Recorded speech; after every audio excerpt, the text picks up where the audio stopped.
Bonjour, bienvenue à toi aujourd'hui en cette dernière journée de notre neuvaine préparatoire à la fête de la Pentecôte, où il sera question du don de fidélité. Merci pour ta fidélité à toi, d'avoir été présent pendant tout au long de cette semaine. Il y a eu une constante impressionnante. La fidélité aussi dans les commentaires, la fidélité dans les likes, la fidélité aussi des nouveaux qui viennent d'arriver. Soyez tous et toutes bienvenus. Il sera question aussi un peu de la Vierge Marie, bien qu'on en parlera davantage demain et lundi, parce que ce sera la fête de Marie, Mère de l'Église. Avant d'entrer dans le sujet de la fidélité, j'ai entendu une homélie vendredi matin qui m'a beaucoup touchée sur la miséricorde. C'est de la part du Père Jacques Lausier. Je lui ai demandé ses feuilles et je voudrais juste en lire un morceau parce que il a été question de miséricorde vendredi à la neuvaine. Il disait, au début, au matin du monde, Dieu est sorti avec douceur à la recherche d'Adam et Ève. Mais là, Dieu souffrait tellement que le premier couple, Adam et Ève, voyant leur nudité, à quel point ils avaient honte, étaient peinés, qu'il ne veut pas ajouter à leur souffrance en leur faisant des reproches. Il est sorti non pour les écraser, Dieu, non pour les humilier, mais parce que son regard voyait la beauté de son œuvre. Il vit que c'était bon. Dieu les aimait et il ne voulait pas ajouter à leur souffrance. Alors il vient simplement pour leur promettre un sauveur dans leur faute. Magnifique. La fidélité, c'est un don qui nous donne de croire en la bonté de Dieu, en sa fidélité, pour y trouver notre rocher, notre appui, notre sécurité, une stabilité, une maturité psychologique, spirituelle. Est-ce que ce sont des mots qui riment à des besoins dans ta vie? On a besoin d'avoir un rocher, un appui, une sécurité, une stabilité, une maturité appuyée sur Dieu qui, lui, ne va pas profiter de notre faiblesse, mais qui, au contraire, va nous élever. Magnifique. Mais avant d'être et de devenir fidèle, il faut savoir que cela existe. Et il y a tellement de personnes qui disent aujourd'hui, la fidélité, elle est disparue. Non, la fidélité existe toujours parce que Dieu est là. Et connaître ses fruits, la désirer et mettre les efforts pour la conquérir. Et il y a une créature qui est tellement fidèle, qui est pleinement fidèle, saintement fidèle, et c'est la Vierge Marie. Tu te souviens de cette prière? Souvenez-vous, ô très pieuse Vierge Marie, qu'on n'ait jamais entendu dire qu'aucun de ceux qui ont eu recours à votre intercession n'ait été abandonné, délaissé. Marie, elle est fidèle toujours. Alors, qu'est-ce que tu dirais si on commençait par demander cet esprit de fidélité? Esprit Saint, fais de moi, fais de nous un instrument de ta paix. Esprit Saint, Dieu d'amour, Esprit Saint, viens en nos cœurs. Là où il y a la haine, que je mette l'amour. Là où il y a l'offense, que je mette le pardon. Là où est la discorde, que je mette l'union. Là où est l'erreur, que je mette la vérité.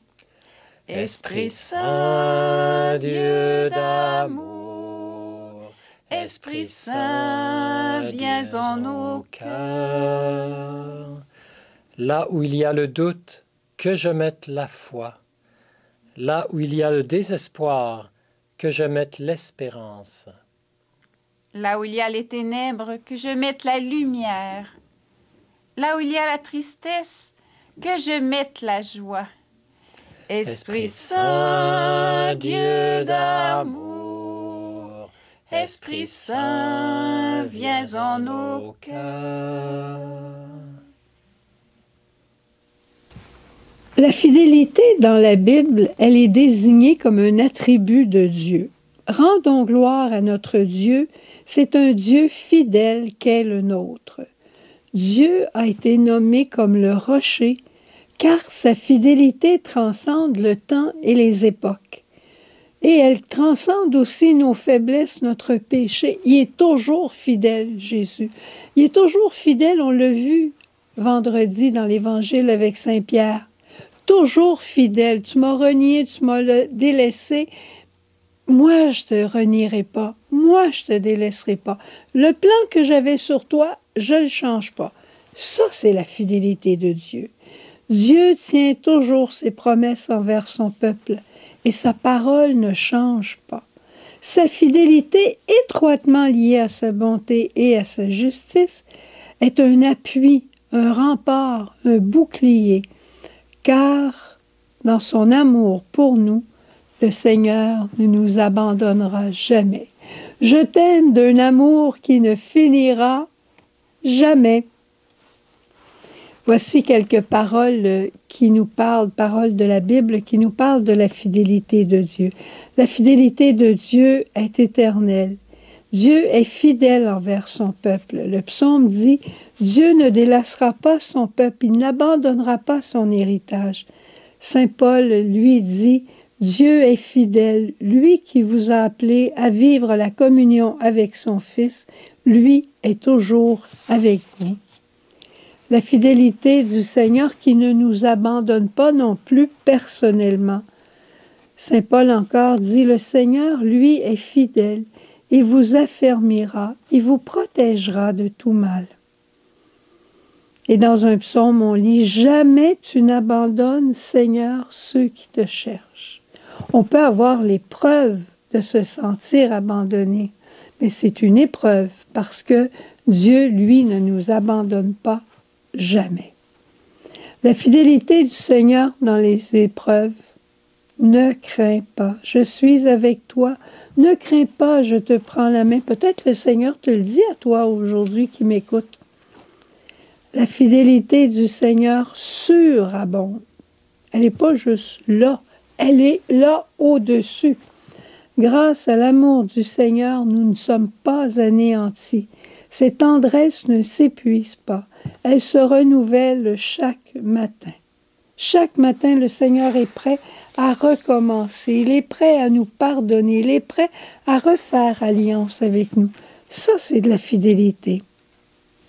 La fidélité de Jésus, qui est allé au bout de l'amour à la croix, mais qui a dépassé le bout de l'amour et qui est demeuré avec nous dans l'Eucharistie. Jésus est là, fidèle au tabernacle, et il nous attend.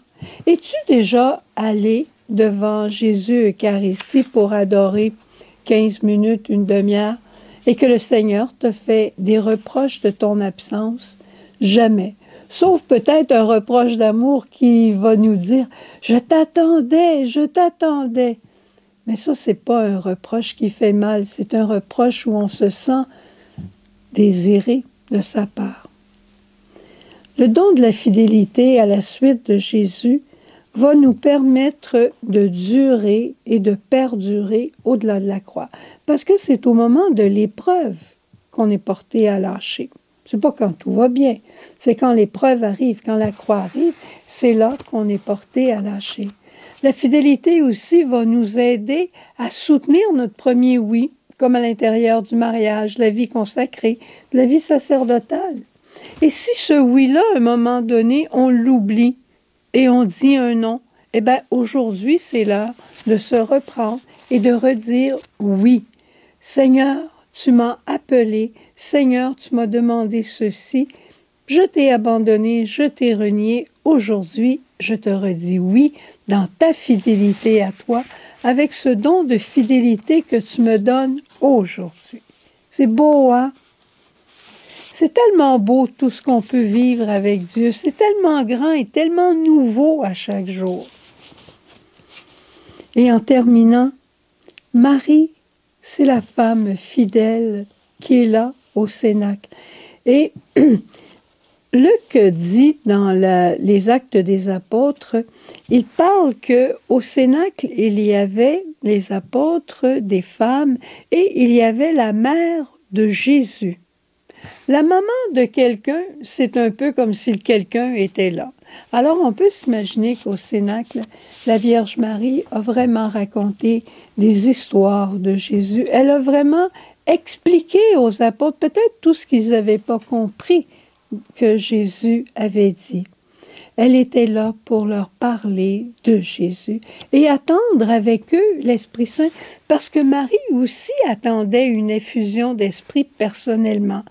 Elle avait eu une première effusion d'esprit au moment de l'Annonciation, quand Dieu lui a annoncé sa mission, qu'elle serait mère de Jésus.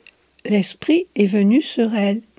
Mais au pied de la croix, l'Esprit est encore venu sur Marie quand Jésus lui a dit « Voici ton fils ». Mais elle avait besoin de cette grande effusion d'Esprit pour être aussi mère de tous ces apôtres qui attendaient l'Esprit et mère de toute l'humanité, de toute l'Église, mais par l'Église, de toute l'humanité. Alors, elle est là, elle prie, elle demande de l'Esprit. Et on peut s'imaginer que si Marie est au milieu de nous et qu'elle prie pour demander l'Esprit et que nous sommes avec elle, on peut s'imaginer recevoir demain une Pentecôte incroyable. Veux-tu, en terminant, avant de chanter notre chant à l'Esprit, nous allons dire un Ave ensemble pour bien nous unir à la Vierge Marie dans sa prière où elle demande l'Esprit pour toute l'humanité, la paix pour toute l'humanité, à la prière de Marie, Reine de la paix. Je te salue, Marie, pleine de grâce, le Seigneur est avec toi. Tu es bénie entre toutes les femmes, et Jésus, le fruit de tes entrailles, est béni. Sainte Marie, Mère de Dieu, prie pour nous pécheurs, maintenant et à l'heure de notre mort. Amen. Alors, avec la Vierge, continuons de demander l'Esprit Saint. Au revoir, à demain, à la Pentecôte. Esprit de vérité, qui veut me rendre libre, viens, viens, viens, je t'en prie, viens transformer ma vie. Viens, Esprit Saint, en nos cœurs, et envoie du haut du ciel un rayon de ta lumière. Viens en nous, Père des pauvres, viens, dispensateur des dons, viens, lumière de nos cœurs.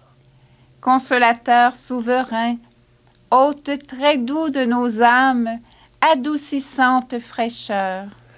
Dans le labeur, le repos, dans la fièvre, la fraîcheur, dans les pleurs, le réconfort.